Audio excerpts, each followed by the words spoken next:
Bonjour et bienvenue sur la mécanique universelle, le site mécaniqueuniverselle.net qui essaie lentement de démontrer que l'humanité évolue progressivement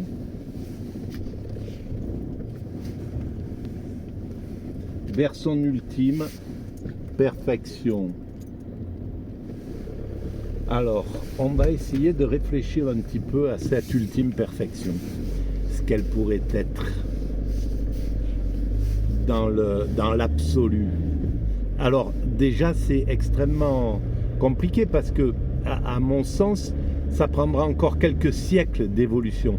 Mais ce qui est intéressant, c'est que depuis que nous nous sommes séparés des autres primates, donc il y a des millions d'années pratiquement, ou des centaines de milliers d'années, et que nous nous sommes distingués génétiquement, donc que nous avons formé un groupe particulier, l'humanité. Voilà, on peut parler d'une espèce, mais moi je préfère parler d'humanité.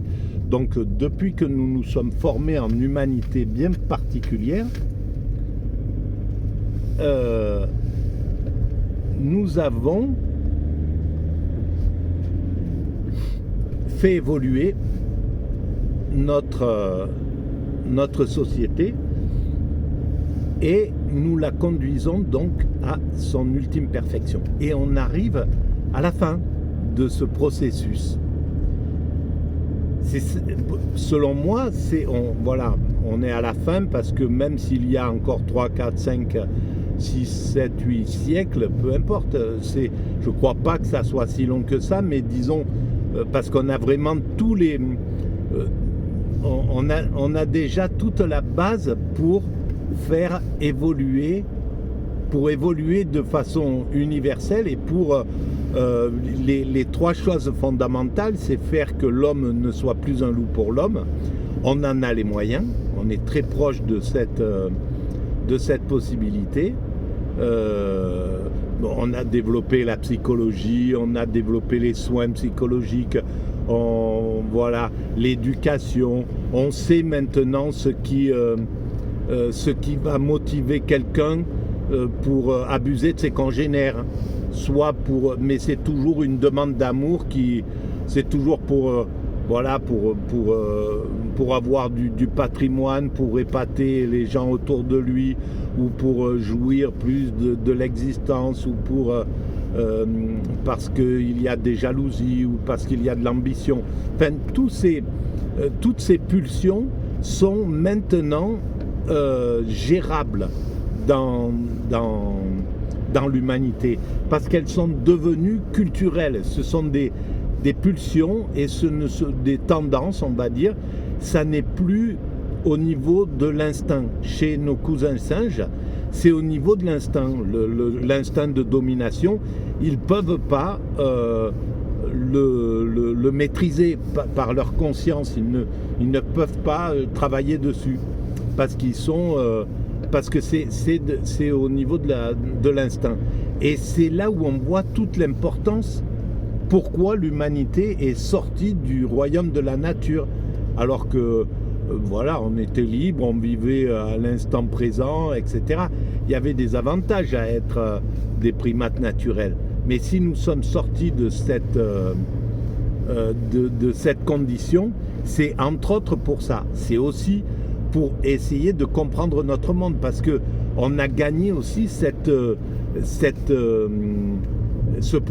potentialité, c'est-à-dire ce désir de comprendre et cette obligation de comprendre d'où nous venons, qui nous sommes et où nous allons. On travaille constamment à essayer de savoir pourquoi il y a quelque chose plutôt que rien, comment c'est fait cet univers, etc. Qu'est-ce que nous sommes dans cet univers, etc., etc. Et donc on voit que nous sommes arrivés aux portes de l'universalité,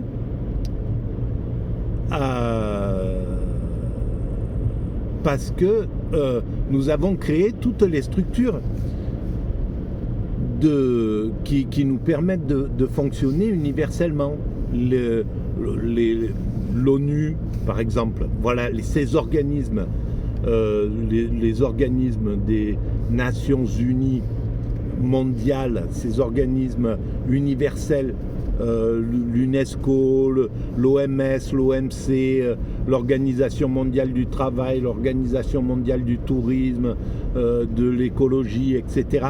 Tous les fonctionnements, on sent qu'ils sont là, ils ne sont pas devenus parfaits encore, ils sont au début, quoi, hein, dans leur enfance ou peut-être dans leur adolescence, mais ils sont destinés à devenir parfaits, donc à nous permettre de fonctionner universellement. Pour l'instant, la psychologie humaine, le psychisme humain ne veut pas de ça, préfère encore fonctionner au niveau national. Voilà, il y a le nationalisme qui résiste à cette évolution vers l'universel.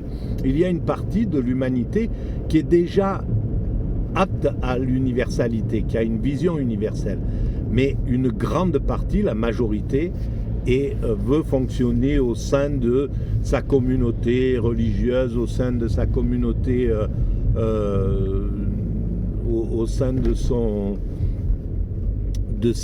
des appartenances inférieures, nationales, etc., ethniques. Bon, bref, c'est comme ça qu'ils se sentent protégés, qu'ils se sentent bien. Mais c'est destiné à évoluer. Il faut du temps pour faire évoluer ces mœurs. Mais les mœurs évoluent. À un certain moment, la France, elle n'était pas constituée. Et donc, les gens appartenaient à un comte, à un prince, à un marquis, etc. C'était des petits domaines comme ça qui étaient là. Et les hommes avaient le sentiment qu'ils appartenaient à ce petit groupe. Et puis, la France s'est constituée, quelqu'un s'est imposé et il a fallu que tout le monde fasse allégeance à ça. Et maintenant, on se sent français. On ne se sent pas appartenir au comte de Provence ou à... Voilà, voilà, à ce niveau-là.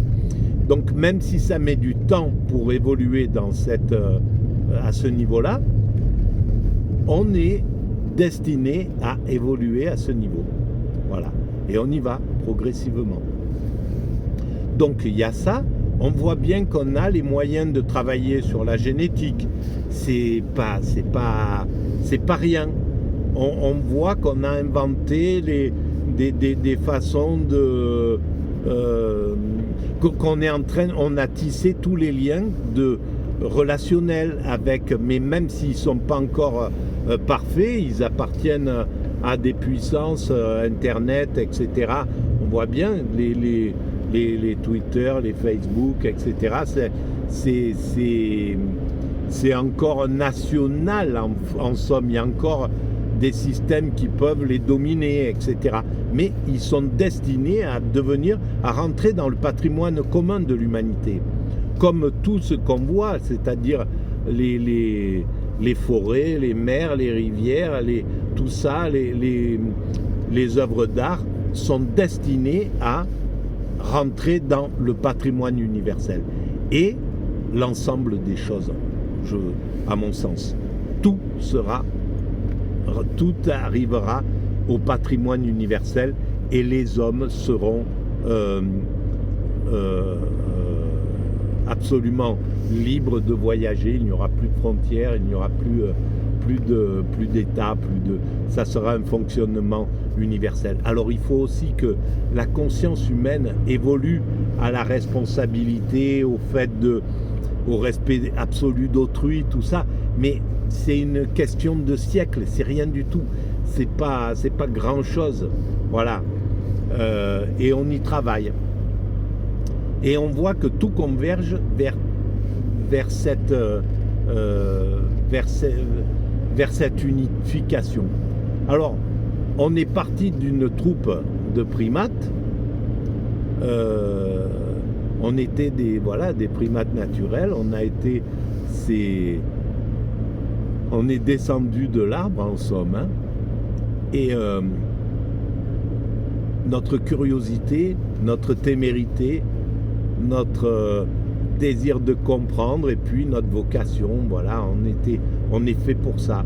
Et tout est fait pour quelque chose sur cette planète. Donc c'est bien que on obéit à un principe au-dessus de nous. On n'est pas les maîtres de cela. On est juste voilà, c'est notre vocation et il y a un principe créateur, ce que les religions appellent le divin. Voilà, ça, je le démontre aussi sur la mécanique universelle. Et ce principe créateur, eh ben, on va en parler, tiens, justement. Voilà. Voilà pour ce petit intermède. Je vous souhaite une bonne journée.